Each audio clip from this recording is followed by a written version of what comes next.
Bonjour, c'est reçu. On est le 8 juillet 2026. Alors, je viens parler d'honorer Dieu du bout des lèvres. Amen. Notre texte se trouve dans Ésaïe 29, le verset 13 à 14.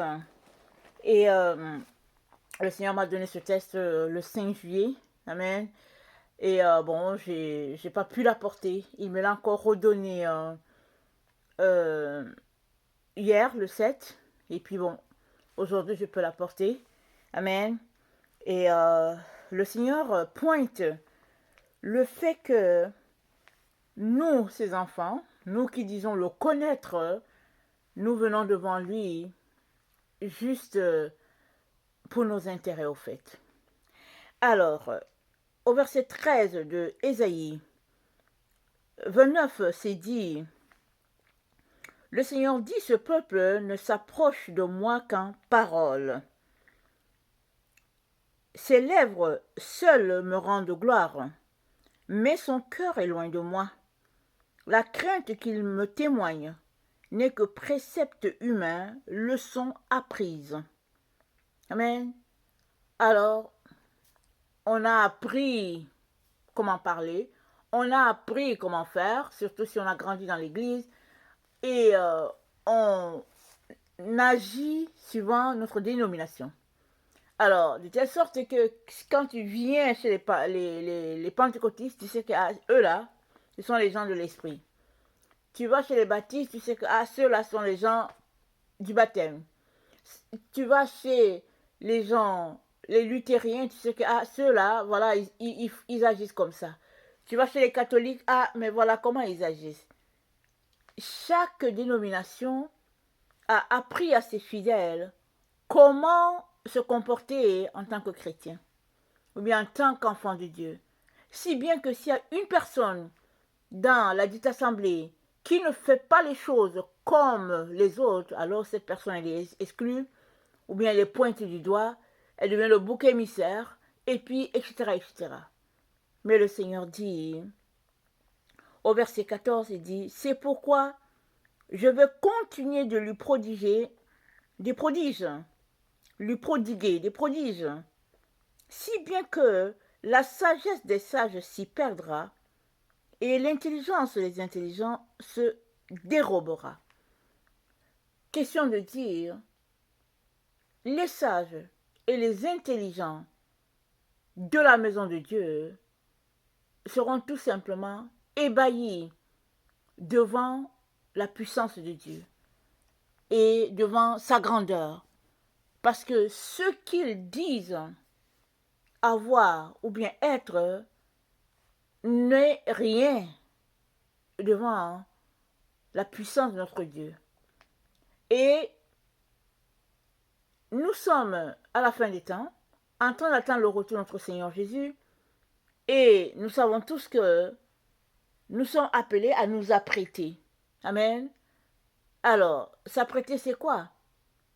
C'est d'abord commencer par donner sa vie à Jésus, renoncer à soi-même, aux œuvres mortes, marcher selon les conseils de Dieu et attendre devant lui, persévérer de jour en jour. Voilà un peu en gros, si on peut résumer notre vie dans le Seigneur. Voilà le résumé. Alors, si toi, tu n'as pas encore donné ta vie à Jésus, c'est le temps de le faire. Alors, il n'y a pas une manière particulière de le faire. Il suffit juste que tu ouvres ta bouche et que tu demandes au Seigneur Jésus-Christ de venir pour être ton Seigneur et ton Maître, de venir faire sa demeure en toi. Et il viendra et tu seras, n'est-ce pas, enregistré comme enfant de Dieu. Maintenant, c'est en espérance qu'on est sauvé. Amen, tu es enregistré comme enfant de Dieu, c'est-à-dire que tu es sauvé. Maintenant, ta vie, désormais, devrait refléter ta relation avec le Seigneur. Puisque avant, tu ne le connaissais pas, maintenant tu le connais, alors ta nouvelle vie doit refléter qui est Jésus-Christ pour toi. Et le témoignage doit être évident partout. Ceux-là qui t'entourent doivent avoir l'évidence que tu es enfant de Dieu. Toi aussi, en ton intérieur, n'est-ce pas, l'Esprit devrait témoigner à ton esprit que effectivement tu es enfant de Dieu. Amen. Alors, voilà un peu pour celui-là qui n'a pas donné sa vie à Jésus. Mais pour ceux-là qui ont donné leur vie à Jésus, il est important de ne pas jouer la comédie. Il est important de ne pas marcher selon les mimiques de notre dénomination. Alors, si tu dis que tu as Dieu, n'honore pas Dieu du bout de lèvres. Ne fais pas semblant d'être un chrétien qui connaît Dieu. C'est-à-dire, ne joue pas le jeu. Sois authentique. Sois honnête. Viens devant Dieu avec ton fardeau tel que tu es. Et puis lui, il marchera devant toi et te dira quoi faire et quoi ne pas faire. Amen. Alors, pour dans Ésaïe 28, au verset 26, voilà ce qui est dit. Or, c'est son Dieu qui lui enseigne la règle à suivre et qui l'instruit. Alors ici, c'est concernant, n'est-ce pas, la repentance que Dieu nous encourage à faire. C'est-à-dire, si tu faisais quelque chose et que cela ne t'a rien apporté sinon que détresse, alors arrête de faire cette chose-là et change ta manière de faire. Et c'est dit, et l'exemple est pris sur la plantation de l'orge ou quelque chose. Comment le planter de manière à avoir les bons résultats.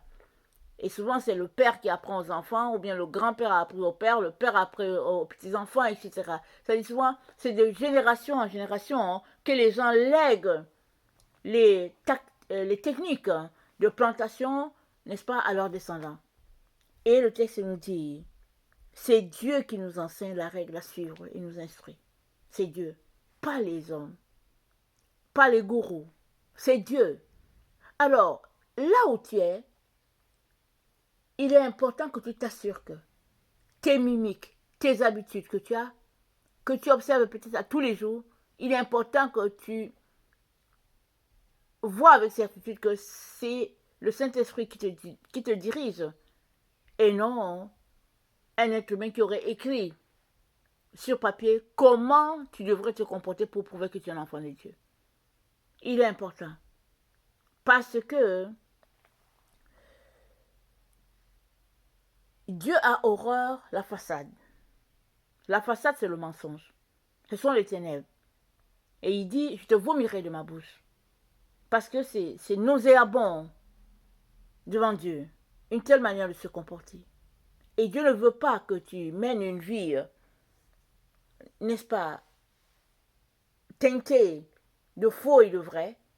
Il t'invite tout simplement à laisser toutes ces choses-là que tu pratiques et que tu affiches comme les choses de Dieu. Il t'appelle à sortir de là. Alors moi, je ne peux pas savoir c'est quoi exactement. C'est chacun qui peut répondre pour lui-même. Souvent, il y a des assemblées où, à un moment donné, les gens se mettent à danser, ils vont danser de la même manière. Et puis c'est comme après, ils vont dire, ah oui, le Saint-Esprit nous a remplis, on a bien dansé. Et puis d'autres assemblées, ils vont faire d'autres choses. Le Seigneur dit, tu n'as pas besoin de toutes ces choses-là pour prouver que tu es un enfant de Dieu. L'enfant de Dieu, ça se voit dans ses actions, dans son quotidien. Et le Seigneur nous dit de ne pas passer notre temps à jouer des mimiques, mais plutôt à chercher Dieu et à le trouver. Parce que Dieu se laisse trouver par tous ceux-là qui le cherchent. Et dans dans Jean 12, le verset 47, Jean 12, le verset 47, c'est dit, si quelqu'un entend mes paroles et ne les garde point, ce n'est pas moi qui les juge. Car je suis venu non pour juger le monde, mais pour sauver le monde. Celui qui me rejette et qui ne reçoit pas mes paroles a son juge.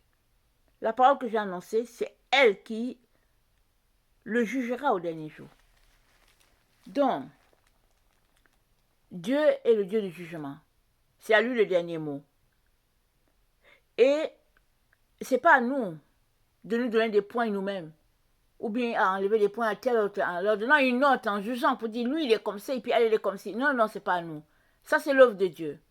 Mais toi et moi, c'est une chose que nous sommes appelés à faire, c'est de marcher dans l'amour les uns pour les autres, les uns pardon, envers les autres, de dépendre de Dieu en toutes choses et de célébrer la venue de notre Seigneur Jésus. Ça, c'est ce que le Seigneur attend de chacun d'entre nous.